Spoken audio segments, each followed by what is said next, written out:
Oi pessoal, desculpa a demora para postar as aulas, essa semana eu quero postar tudo, tá bom?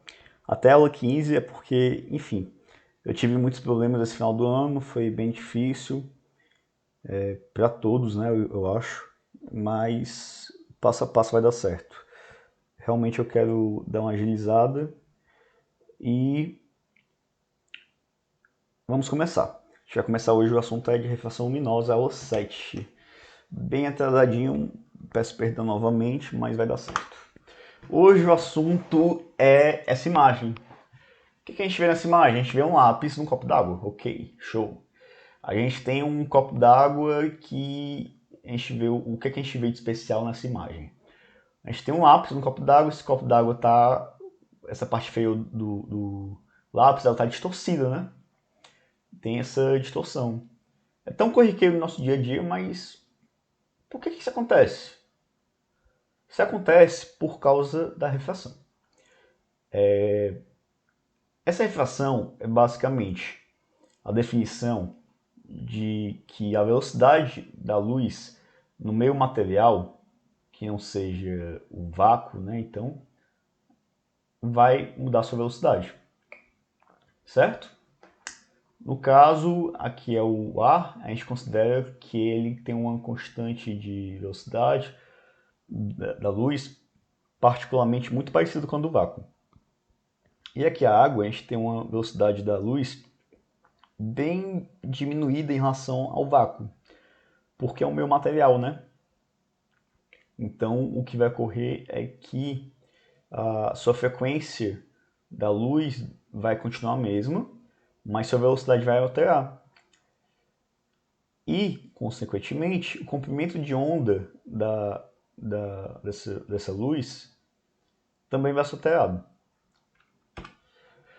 Revisando os conceitos, a gente tem que a luz é uma onda eletromagnética, ou seja, ela tem dois campos oscilando, né? Um é elétrico e o outro é o magnético. Ok? Nesse caso, então, eu preciso lembrar com vocês o significado de período e frequência. O que é o período, primeiramente? Quando a gente tem uma partida de futebol, o período de duração da partida é de 90 minutos. Certo.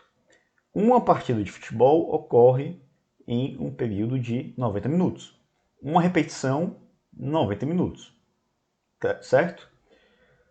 Sendo agora, lendo o enunciado, o slide, o T, que é o período, significa que o intervalo de tempo para que ocorra uma única repetição.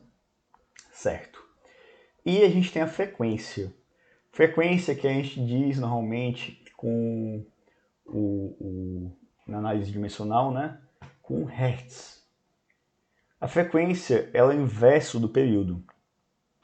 Certo? O período a gente diz que ocorre com tempo tal, 90 minutos. Então, o inverso do período vai ser a frequência. Colocando nos aspectos do sistema internacional, a gente tinha que colocar os 90 em segundos, tudo mais. E o inverso dos 90 minutos vezes 60, que dá 54 mil segundos, eu acho, né? O S, 54 mil segundos. Seria, então, uma partida de futebol teria uma frequência de 1 dividido por 54 mil, certo? Ok. Agora, a gente também tem o lambda. O que é o lambda?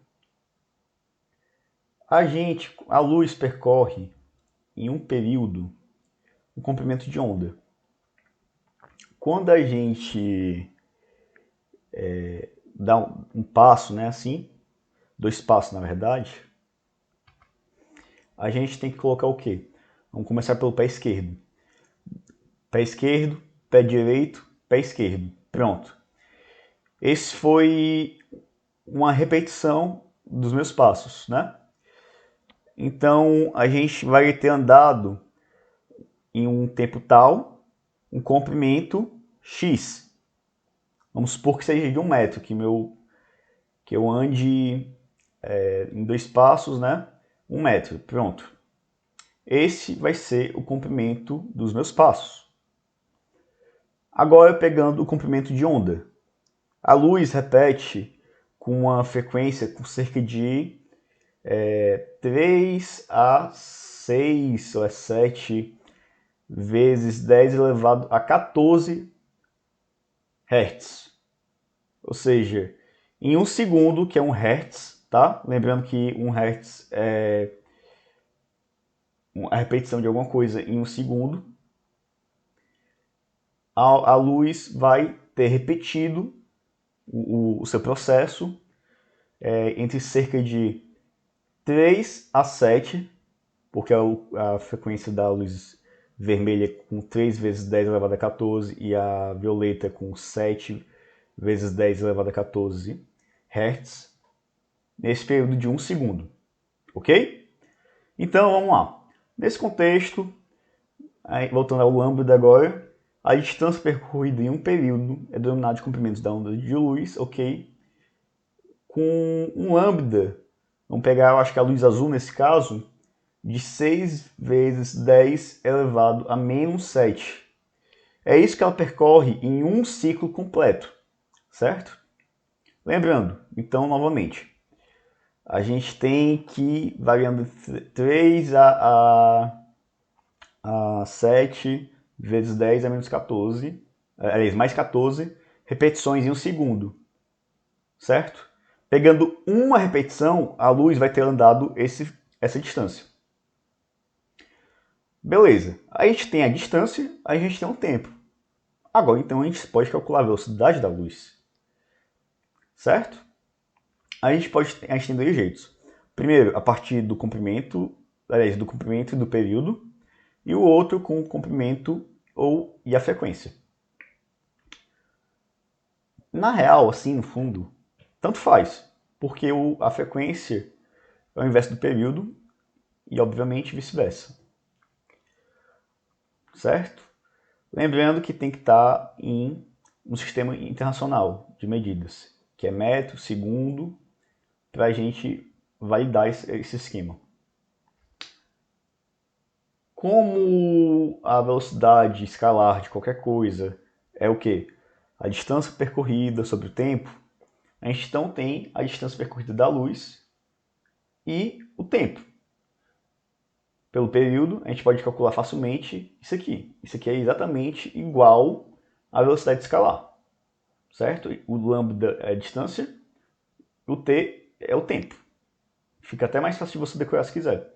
Mas, nas questões, é muito difícil a gente ter o t, porque é um valor muito grande, que se repete em um segundo, certo? Tanto que Hertz, na verdade, é uma homenagem ao cientista Henrik Hertz, ou é William Hertz, não lembro agora, desculpa, que estudou as ondas eletromagnéticas de rádio. Que elas têm uma repetição muito grande também. Não lembro agora o seu valor. Certo. Então a gente vai utilizar o comprimento, né, da onda, a distância percorrida, vezes f, em Hertz normalmente, e obter o V. Agora que entra a parte legalzinha. No V, ele é constante, né? No vácuo, para qualquer tipo de onda eletromagnética. Rádio, luz visível, luz não visível, o que você imaginar aí é constante. O que é que ocorre então? Opa, calma. Tá aqui, até escrevi aqui. Quando ela atinge o meio material, essa velocidade diminui. É como se a gente estivesse no arco ali, 5 da manhã, segunda-feira, a gente não vai ter uma pessoa para se esbarrar. Mas se a gente for domingo, 8 da noite, a gente não consegue nem andar de tanta gente. Por isso que a luz comporta, nesse caso, como se fosse Qualquer onda, na verdade, ela se comporta como se fosse uma pessoa, né? Poxa, não tem ninguém na minha frente, vou correr. Beleza. Aí tem um monte de gente na minha frente, vou ter que diminuir a velocidade, tá bom? Voltando aqui. No intervalo do espectro visível da luz, cada frequência estimula os fotorreceptores, gerando a sensação de cor. Então, se a gente recebe mais de uma frequência simultaneamente, teremos a sensação de cores diferentes da frequência originalmente estimulada. No caso, então, se a gente combinar três luzes sendo especificamente com frequências da luz vermelha, luz verde e luz azul, RGB, né? Red, Green, Blue, a gente vai ter formando então a luz branca. Mas essa combinação nos nossos fotorreceptores faz com que a gente veja a luz branca, não as luzes de forma individual. Como assim? Se você chegar muito perto daquelas telezonas, no caso elas têm que ser realmente de LED, né? Você vai ver que ela é formada realmente por três cores: o vermelho, o azul e o verde. Quando a gente junta elas com intensidade igual, a gente vai ter uma luz branca, certo? E é importante frisar também que não existe a luz preta. A gente vê normalmente, não no caso da TV, no caso da nossa vida real, né, a gente vê uma ausência de luz. De certa forma, a gente, na verdade, enxerga, como eu disse na aula de introdução à óptica, a reflexão de alguma luz, dizendo que a gente está enxergando uma luz preta, né? Por isso que a gente enxerga dessa forma. Quando a gente olha para o escuro, a gente vê só o breu, mas a gente enxerga alguma coisa. Tem alguma coisa refletindo lá. Enfim, vamos lá. Agora começando a aula de verdade. Lembrando V igual a lambda F. Refração está aqui, o que eu expliquei esse tempo todo. Diminui a velocidade no meu material. Ocorre refração.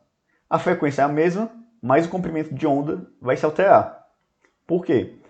Se a frequência permanece a mesma e a velocidade altera, então alguma coisa tem que alterar, certo? Então vai ser o lambda que vai ser alterado.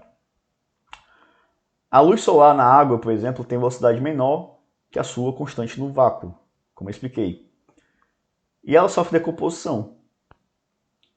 É observada que a luz de menor frequência se propaga com velocidade maior. Isso é um observacional, isso é uma...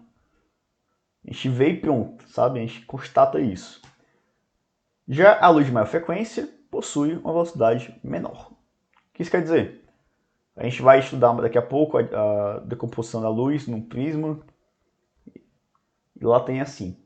A gente vai ver que a luz vermelha sofre um desvio menor. Acho que é no próximo slide, inclusive. Aqui, né? Vou até confirmar se é vermelho para não passar essa vergonha com vocês. É sim.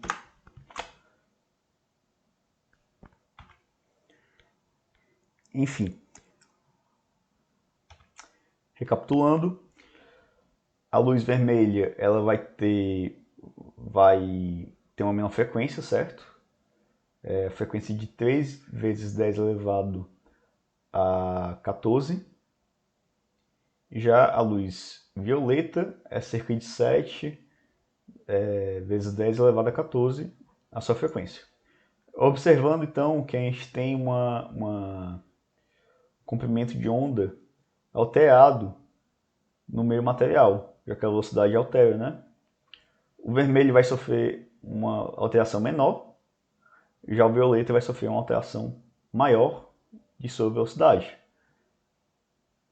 Mas lembre-se que é o seguinte, eu falei isso, ficou meio confuso, então prestem atenção novamente. Tem que ser repetitivo sim, nesse caso. A luz de menor frequência, que é a vermelha, vai se propagar com a velocidade maior, porque ela sofre menos desvio na refração, ela tem uma refração menor, tá bom? Já a violeta, ela possui uma refração maior, ela tem mais dificuldade de se propagar no meu material. A vermelha tem uma refração menor que a violeta. Então ela vai ter menos dificuldade. A violeta vai ter uma dificuldade maior, tá bom? Índice de refração. É importante lembrar o seguinte para o meu estudo. É adimensional. Ela não tem uma característica de dimensão. Ela não é uma velocidade, alguma coisa. Por quê? Porque ela é a divisão de duas coisas, duas dimensões. Pode ser, vocês vão ver lá na frente que pode ser período, até o seno, no caso, ele é dividido para a gente achar o n, tá? Classicamente a gente diz que é a divisão da velocidade da luz no vácuo sobre a velocidade da luz no meio material em estudo da questão. Então a gente tem um índice de refração com n igual a 1 meio. O que significa isso? Aliás, 1,5, né? Significa que a velocidade da luz, então, originalmente, que é uma constante, é 3 vezes 10 elevado a 8 metros por segundo. A gente divide por 2 vezes 10 elevado a 8, que é a velocidade do material em estudo, a velocidade da luz, né, na verdade, no material em estudo, e obtendo então esse n. Está aqui a fórmula, tá? N igual constante sobre a velocidade da luz no material. E o que a gente tem que lembrar? O n no meio material, ele sempre é maior que 1. No vácuo, ele vai ser sempre 1. Como assim? A velocidade da luz no vácuo é a maior velocidade possível de todas as coisas, basicamente. Nenhuma coisa pode ultrapassar a velocidade da luz, certo? Se nada pode ultrapassar a velocidade da luz, sendo esse valor o de maior velocidade que a gente conhece atualmente, então tudo vai ser uma velocidade menor que isso. O denominador desculpa, denominador não. O numerador vai ser 3, né? Vezes 10 elevado a 8. E o denominador vai ser alguma coisa com velocidade menor. Por esse motivo que sempre vai ser maior que 1. Ok? No vácuo vai ser sempre 1. Por quê? Porque a velocidade da luz, no caso, é uma constante dividido por ela mesma. Quanto maior a densidade da substância, maior vai ser o índice de refração. Quanto maior por exemplo, a gente vai estudar as miragens, né? Eu acredito ter feito um slide sobre isso, senão, mas vou logo explicar. Quando a gente está na estrada, a gente vê só aquela situação que é o carro passando, está no dia quente, está nublado. A gente vê como se tivesse uma água, assim, como se tivesse molhado, né, na pista. Pronto, ali tem uma alteração na densidade do ar, gerando até uma miragem. A miragem ocorre por causa da refração. Por causa que está quente, muda a densidade da substância, ela fica alterando, né, o seu volume. E aí a gente tem uma densidade diferente por causa disso, dando aquela impressão, aquela sensação. A pressão e a temperatura também influenciam na refração, pois há mudança de densidade, como estava explicando agora. Índice de refração, é importante lembrar que a velocidade da luz no meio material diminui, como eu disse várias vezes. As luzes de alta frequência possuem um aumento no seu índice de refração, visto que a velocidade diminui. Expliquei isso, vou explicar de novo, porque o conceito básico é onde o vestibular mais pega. Então vamos lá. Vendo aqui essa tabela anterior, né, novamente, vermelho é o que sofre menos variação, uma menor variação na sua velocidade, é a que fica com a velocidade mais próxima da sua original, ou seja, por causa disso, ela tem uma refração menor, certo? Já o violeta, ela diminui relativamente bem a sua velocidade, né?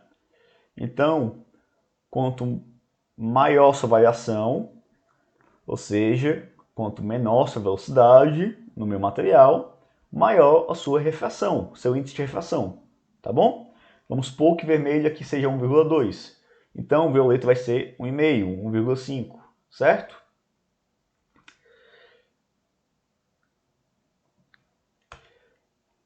Agora vamos à parte de cálculo. Possuindo índices apresentados pela questão, a gente pode calcular o que é pedido, no caso de refração relativa. A questão vai dar lá, a refração relativa é 1,5. Ok. Qual é a velocidade do meio 2? Sabendo que a velocidade do meio 1 é o ar, é constante, ou seja, é 3 vezes 10 elevado a 8. Tá aqui, a gente tem então o n do meio 1, que é c. Então o c, lembrando, voltando aqui que eu expliquei, cadê? Aqui, vai ser 1 no vácuo, já que é o ar, certo? Inclusive é importante lembrar que teve uma questão disso na minha época, e eu ficava muito assim, porque todas as questões de óptica, eles sempre dão uma constante, né? A questão em si, ela não deu a constante, eu fiquei assim, poxa, como é que eu vou saber a constante disso? Gente, botem isso pro ar, porque eles nunca vão dizer que é diferente. Sério, eu nunca vi uma questão dizendo que é diferente de um. Eu posso estar enganado aí, pode cair uma questão amanhã disso, mas eu nunca vi dizendo que o índice de refração do ar vai ser diferente de 1. Até porque o valor original é cerca de 1,00034220000, entendeu? É muito próximo mesmo, tá? Beleza. Aqui a gente tem 1, aqui a gente tem 3, e a gente tem o valor de 2 aqui, com índice de refração relativo, nesse caso. Tá, vamos escrever para ficar mais legal a explicação. Cadê o pincel? A gente tem o N2, vai ser, vou dizer que é 2. O N1, que é do ar, é 1, igual o V1. O V1 a gente sabe que é o C, que é 3 vezes 10 elevado a 8 metros por segundo. Não vou escrever o metros porque vai ficar muito feio, certo? E a gente tem a velocidade que a gente quer. Ok, eu sei que tá horrível, mas faça um esforçozinho para entender. Então, a gente vai ter uma velocidade, no caso do meu 2, deixa eu botar o 2 aqui, de 3 dividido por 2 vezes 10 elevado a 8 metros por segundo, ok? Esse vai ser, então, os pedidos das questões.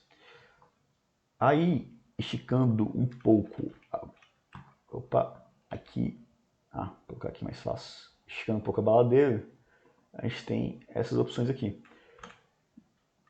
A gente decompõe a velocidade, né, por análise dimensional, substitui os valores de lambda 2, F2 por lambda 1, F1, porque as questões é muito difícil elas perguntarem só isso. Posso estar enganado, mas pode ter uma questão, uma apostila sobre isso, inclusive, tá?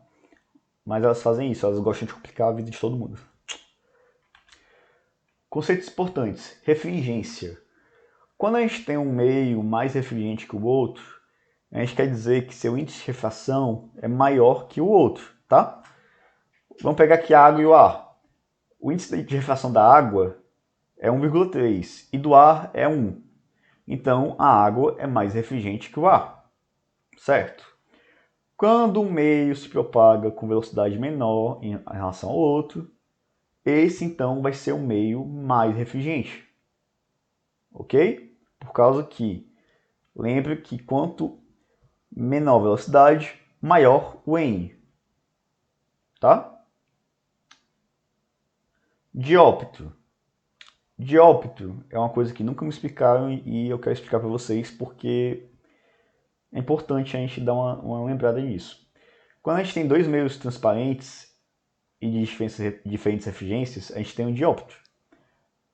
É besta, mas é importante a gente saber os conceitos das coisas.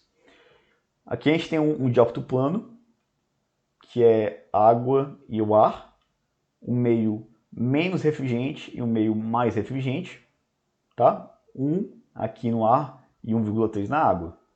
Aqui a gente pode ter um dióptro esférico, no caso o ar, e um vidro. Eu não sei qual é o valor de N do vidro, mas com certeza ele é maior que o do ar, certo? Porque o ar se aproxima muito da constante, que é 1. Então aqui é 1, aqui a gente pode chutar que é 1,1, por exemplo, tá bom? Refração da luz. Certo, eu cheguei, eu expliquei tudo, mas vou explicar de novo. Quando a luz é refletida, é transmitida, na verdade, de um meio para o outro, opticamente diferente. Certo? É de um dióptro, no caso. Esse aqui é um dióptro esférico ou plano, não sei, é só para ilustrar no caso. Quando a refração ocorre, a velocidade se altera, a frequência é constante e o comprimento de onda se altera. Explicando aqui essa figura. A gente tem o que é o mais importante aqui para mim, a reta normal. A reta normal, ela é perpendicular ao meio, ao dióptro, tá bom? A gente vai fazer uma questão lá na frente com um dióptro esférico para vocês verem como é que fica. Mas eu expliquei na aula de espelho esférico sobre isso e tudo mais. Bom, tá aqui a reta normal, ela é perpendicular, ela vai formar um ângulo de 90 graus em relação ao limite, ao limiar desse dióptro. Vou fazer até uma reta para deixar bem legal aqui, bem visível isso. Tá aqui, ó. Vejam que aqui ela está formando 90 graus. Esse I é o ponto de incidência da luz, tá? O π aqui é só o plano, que a figura deu o nome de π. E a exemplificação daqui. Ó, a velocidade da luz nesse meio 1 é V1, nesse meio o comprimento de onda é lambda1 e a frequência é a mesma. Tá, a gente incidiu aqui uma luz oblíqua. A gente tem então um ângulo θ1. Vocês vão ver que as questões envolvem basicamente a aplicação de ângulos, né? Esses cálculos. Isso a gente vai explicar no próximo slide. Incidiu aqui, o que é que mudou aqui nesse segundo meio? A velocidade alterou, o comprimento de onda alterou, a frequência é a mesma e o ângulo alterou. Também o que alterou? Aqui é o N1, o índice de refração é N1, e aqui o índice de refração é outro. Ok? Primeira lei da refração. O raio incidente, o raio refratado e a reta normal estão contidas no mesmo plano. Por que isso, hein, galera? Por causa do princípio da reversibilidade do raio de luz, por causa das leis da luz, que foram explicadas nas primeiras aulas. Elas são coplanáveis, então. Ou seja, esse N aqui, essa reta normal, está no mesmo plano que essa luz que incidiu aqui, esse raio de luz 1, que sofreu refração e virou raio de luz 2. Tá? Não é a mesma reta, não é a mesma luz, assim, dizendo assim, né? Não é a mesma linha. Ó. Opa, que horrível, mas tudo bem. Enfim. Vou pegar aqui, pronto, agora tá melhor. Pronto. Vocês viram que ela sofreu uma alteração no seu ângulo aqui. Tá vendo? Antes ela passaria até aqui. O θ1 seria o θ2 mais esse valor aqui. Ok?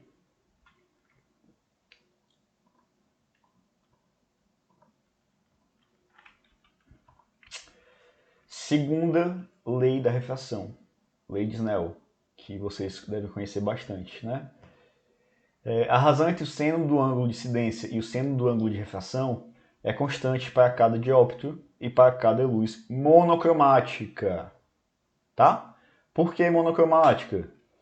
Porque quando a luz passar de um meio para o outro, ela vai sofrer sua dispersão.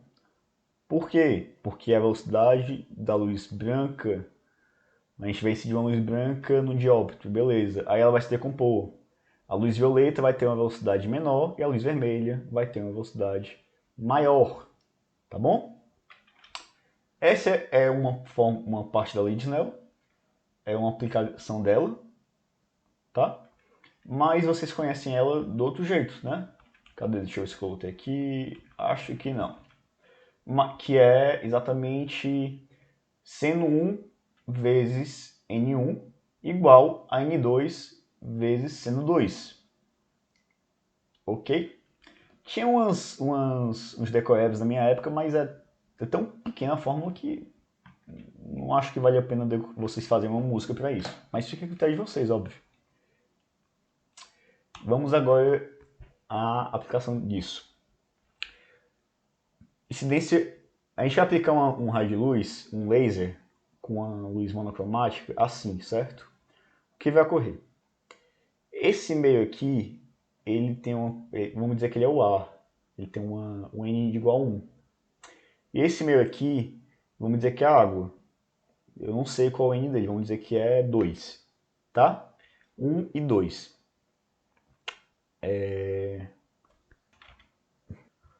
A ideia aqui é mostrar o seguinte: quando a luz vai de um meio menos refringente para o meio mais refringente, ou seja, com N2 maior que N1, a gente vai ter uma aproximação da luz da sua reta normal.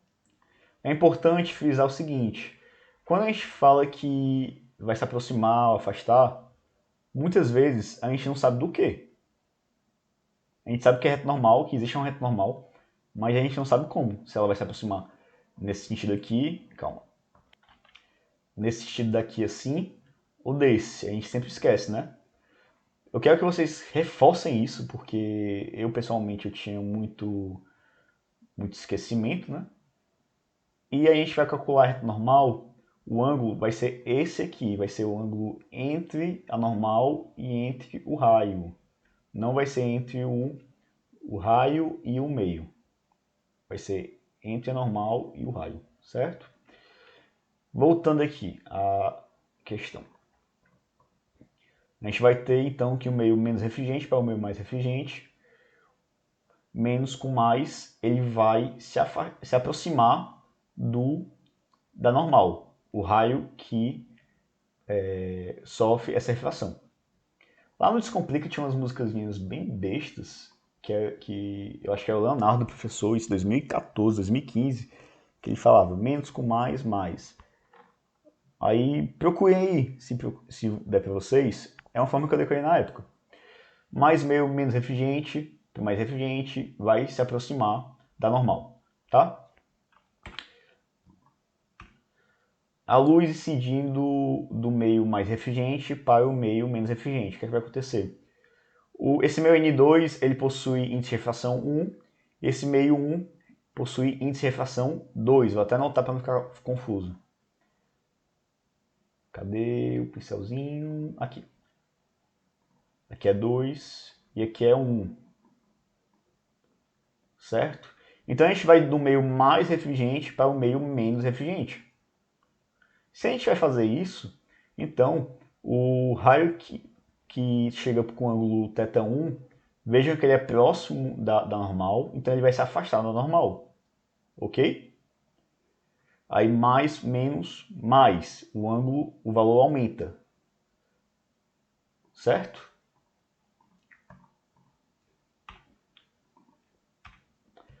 E quando essa reta incide perpendicularmente a esses dois dióptros? Ela vai seguir reto. Não tem o que fazer. Por quê? Porque pela lei de Snell, a gente vai descobrir o que, é que vai ser alterado, né? O ângulo que vai ser alterado. Se a gente tem, então, um ângulo de 0 graus em relação ao normal, ó, tá aqui, 0 graus, não tem alteração em relação ao normal. Então o valor é 0, certo? Não vai ter alteração em relação ao ângulo, ok? Mas lembra que não vai ter desvio, mas a velocidade vai ser alterada e o comprimento de onda vai ser alterado. A frequência vai ser constante. Lembrando também que a refração, normalmente eu nunca vi casos na vida real, nunca achei um exemplo para dizer isso, ela sempre vai acontecer com uma reflexão. Quando a gente se olha num vidro assim, está passando por uma loja, a gente vê uma vitrine, assim, vê o produto, mas também a gente se vê. Ok? E é isso que acontece. Parte da luz vai ser refletida, parte da luz também vai ser absorvida e parte da luz também vai ser refratada. Por último, dessa primeira parte, eu vou fazer essa questãozinha com vocês. Vou só montar a questão e vai aparecer para vocês. Só um minutinho. Pronto. Um minutinho não, é um segundo para vocês, mas enfim. Aqui a gente tem um raio de luz que incide numa esfera, ok? E a questão pergunta, qual dos prováveis itens, assim, A, B, C, D ou E, vai acontecer com esse raio? Galera, eu tenho que lembrar com vocês o seguinte. Lembra que o conceito de tangente de círculo, né? Pronto. Lembra também o conceito de reta normal, que eu acabei de explicar. Ela sempre vai ser perpendicular ao meio, ao diâmetro. Como esse caso é esférico, então a gente vai passar essa reta aqui, ela vai ser tangente. E no caso de qualquer círculo, qualquer esfera, assim, a reta normal, a reta perpendicular, assim, sempre vai ser tangente ao raio. Perdoe, a reta normal sempre vai ter sentido em direção ao raio. Beleza, tá feito esse desenho, vou apagar essa reta que tá feiona, vou botar ela mais bonitinha aqui assim, e vamos supor que seja 90 graus, eu espero que seja. Agora sim tá 90 graus. Ok, a gente então tem essa questão, a gente fez aqui a perpendicular, achamos a reta normal dessa esfera, desse círculo, desse o que for, e vamos encontrar qual é o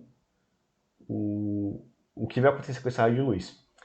Lembrando que, vou até diminuir aqui o tamanho desse raio e botar outra cor aqui dentro. Como a gente vai de um meio menos refringente com valor de 1 para o meio mais refringente com valor qualquer, vamos supor que seja 2, esse meu Deus, esqueci a palavra agora. Esse raio de luz, na verdade, essa é a palavra, vai se aproximar da normal, tá? Vamos fazer aqui o ângulozinho, θ 1, e vamos supor o valor desse aqui, ó. Vai se aproximar da normal, vamos supor que seja para cá. Já que ele vai se aproximar da normal, ele vem mais ou menos para cá. Esse ângulo aqui a gente nota que é um valor menor que esse aqui, certo? Porque ele vai se aproximar da normal, dessa forma como eu mostrei aqui para vocês. Por que, novamente, Gustavo? Porque é um meio menos refringente para o meio mais refringente. Certo, show. Aí, essa reta, quando passar por isso aqui, vai seguir seu caminho como se nada tivesse acontecido. Como eu vou confiar na questão, vou supor que ela vem descer desse jeito, certo? Mas daqui a pouco eu vou mostrar para vocês como é feito no caso de dois dióptros planos seguidos, tá? Mas é basicamente isso, essa explicação. É uma questão interessante porque pessoalmente não me explicaram desse jeito na minha época. Eu espero que seja um pouquinho útil para vocês. ângulo limite e reflexão total na refração. Vamos ver esses casos aqui, galera.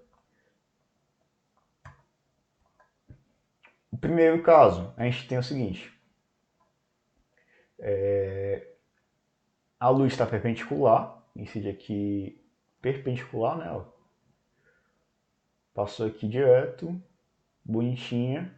Não houve refração. Aliás, houve sim refração. O que não houve foi mudança no ângulo, já que ela está perpendicular ao dióptro, tá? E parte da luz foi refletida, certo? Lembrando que aqui é um pincel de luz, que é como denomina o Tópicos de Física, que é o livro onde eu pego as imagens e dou um estudado para vocês. Aqui nesse caso, então, a gente tem o seguinte, a gente tem um pincel de luz, um feixe de luz, bonitinho, assim, nesse sentido. E a gente observa que parte vai ser refletida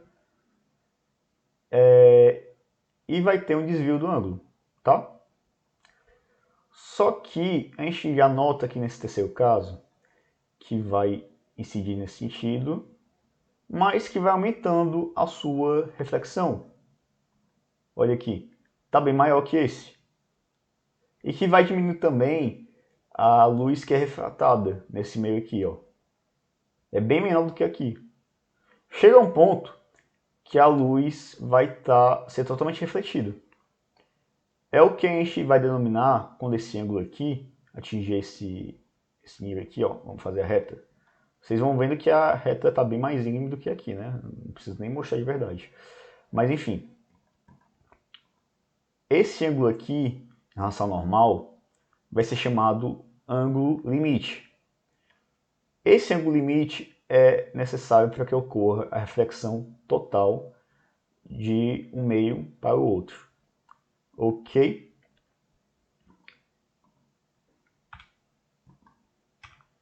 Notamos que, então, que quanto mais inclinamos o feixe de luz, chegará a um ângulo que não ocorrerá mais refração. Esse ângulo limite proporcionará, então, a reflexão total. Ângulos maiores que o ângulo limite, a reflexão continua total. Ou seja, achamos o ângulo limite de, sei lá, 10. Vamos de 10 e vamos a partir de 11. Beleza, não vai mudar nada, porque vai continuar refletindo, certo?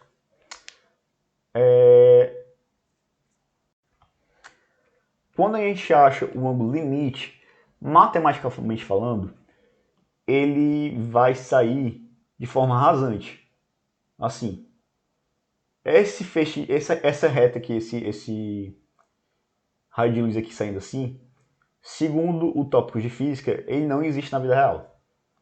Porque não é viável, como posso dizer, fisicamente. Pelo princípio da velocidade da luz. Ok? Nesse caso, ainda também é muito interessante, deixa eu ver até se eu anotei aqui no outro slide. Anotei sim, mas vou falar logo aqui. A luz deve ir do meio mais refligente para o menos refligente. Tá?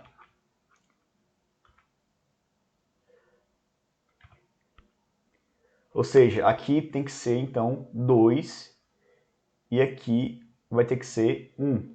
Ou seja, da água para o ar. Ok? Matematicamente, a gente vai ter o quê? O N1 sendo 1 igual N2 sendo 2. Fazendo então esse θ1 aqui com o ângulo limite que a gente quer, a gente vai colocar o cosseno de... Aliás, o seno com o valor de L. E o ângulo do seno 2 aqui, que é o valor que a gente quer que seja o rasante, com um ângulo de 90 graus. Beleza. Colocamos então o seno de 90 graus, que é igual a 1. Deixa eu até botar aqui. Ou seja, aqui vai ser 1. Aí a gente vai achar a seguinte expressão. Seno L igual N2 sobre N1. Eu sempre preferi fazer a lei de Snell normal, porque isso aqui eu podia muito bem confundir. Tá bom? Mas fica a seu critério. Novamente, as condições são que a luz deve ir para o meio mais refrigerante para o meio menos refrigerante, tá? Ou seja, da água para o ar, por exemplo. E que o ângulo de incidência deve ser maior que o ângulo de limite. Se for igual ao ângulo limite, o que acontece é que ele vai sair rasante. Só que esse ângulo rasante não existe. Aliás, esse raio de luz rasante não existe. Porque seria 90 graus, ia ser no meio, ia ser uma confusão. É só questão matemática. E aqui a gente tem o principal exemplo, que é a fibra ótica. As questões de ângulo limite normalmente sempre perguntam de fibra óptica. Então é importante que vocês entendam bem para fazer as questões disso. Por que ocorre a fibra ótica? Porque aqui, supostamente, na verdade não, aliás, aqui é vidro. É um tipo de vidro especial, uma fibra de vidro, que tem um meio mais refrigerante que o ar e vai fazer uma reflexão total do raio, transmitindo então a informação em altíssima velocidade, fazendo com que esse vídeo, com que qualquer coisa atualmente chegue até você. Certo? Dispersão da luz. É o que eu estava falando direto até agora também. A dispersão da luz policromática é sua decomposição nas diversas luzes monocromáticas que a constituem. Na dispersão da luz, a luz monocromática de maior frequência sempre sofre o maior desvio.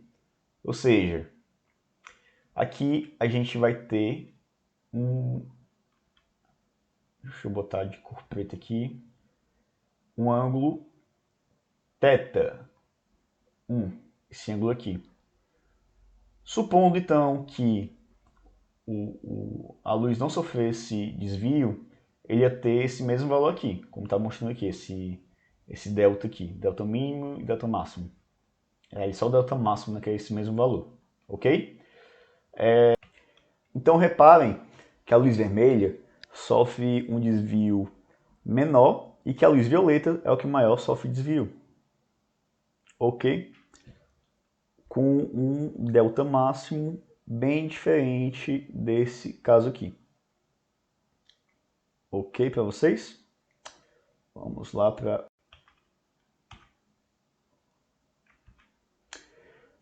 E agora aplicando novamente o dióptro, porque é o que as questões pedem, o dióptro plano. O objeto no meio mais refrigerante e o observador no meio menos refrigerante. Agora a gente vai fazer as questões que sempre falam assim,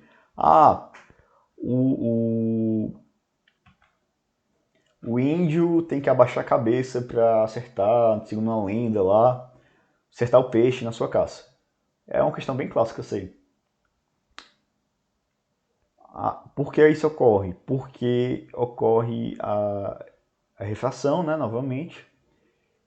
E o que acontece também é que no meio mais refrigerante e o observador estando no meio menos refrigerante, o ponto ele vai estar abaixo do nível real, certo? Como é mostrado nesse caso aqui. Aqui é um objeto, ele está emitindo uma luz secundária que chega ao observador. Só que ele sofre desvio ao chegar aqui. E chega como se o objeto, o observador, estivesse avistando nesse ponto P. Que na verdade é a imagem que chega aos olhos do observador. É uma imagem virtual, ok? Então, no meio mais refrigerante, no caso a água, e o observador estando no meio menos refrigerante, o ponto vai estar mais perto, certo? E o contrário é válido. Se a gente vai ter, então, o observador na água e o objeto no meio menos refrigerante, né, que é o ar, a gente vai ver, então, que se o ponto P está aqui, ó, o avião está passando aqui, um copo, uma pessoa, o que for, a gente vai ver como se ele estivesse muito mais longe. Mas ele está bem mais perto. O cálculo disso é mostrado a seguir. Vejam que esses cálculos aqui utilizam a tangente. Isso aqui é mais para quem quiser ver a justificativa. Eu acho que na apostila eu não mostro de vocês. Mas em resumo, ele vai fazer uma semelhança de triângulos. É importante salientar o seguinte. Os valores de θ, normalmente, tem que ser pequenos o suficiente. Cerca de até 10 graus, que nem os espelhos de Gauss. Porque o valor da tangente e o valor do seno são muito semelhantes nesses valores. Certo? Então, a distância do simulado da imagem e a distância real, aqui com D, certo? E aqui o N de destino sobre o N de origem, certo? Vai ser essa fórmula que vocês vão aplicar, normalmente nas questões. É bem tranquilo. Então, sobre esses casos, normalmente eles pedem mais para você observar mais a fórmula mesmo, que é essa aqui. Não tem muito segredo, não. E essa parte que eu falei aqui, é importante vocês tenham noção mais pro Enem mesmo. E pessoal, agora é que não cai mesmo, assim, isso aqui eu nunca vi uma questão na minha vida cair sobre lâminas de faces paralelas. Eu vou dar para vocês por descargo de consciência, mas enfim. Numa lâmina de faces paralelas envolvidas por um único meio, o raio emergente é paralelo ao raio incidente. Certo? Assim, o raio emergente não apresenta desvio em relação ao raio incidente, mas apenas um deslocamento lateral. Por que isso ocorre? Porque a lei de Snell, ela não deixou de existir. Eu pensava que tinha um motivo mais legal, mas não, é só isso mesmo. Aqui a luz sofreu refração e mudou de ângulo. Beleza. Ela teve, então, um ângulo de θ em relação ao normal. Então a gente passa normal aqui.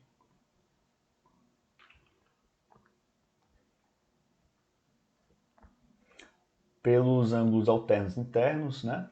Então aqui vai ser o mesmo θ2, certo? Esse ângulo aqui bonitinho assim. Ok, esse aqui é o mesmo ângulo θ2, aqui é o mesmo meio de refringência, 1 e 1. Então o ângulo θ1 vai prevalecer nessa mesma situação. Aqui vai ser θ1. Para vocês não perderem tempo, só apliquem a fórmula, que é o seguinte: o E é a espessura do dióptero, o seno é θ1 menos o θ2, ou seja, vamos supor que 60 menos 30, nas questões sempre é assim, ou é 45 menos 15, é esses valores bem clássicos, dividido sobre cosseno θ2. Eu, novamente, nunca vi uma questão nesses meus 6, 7 anos de cursinho. Então, nem se estressam com isso.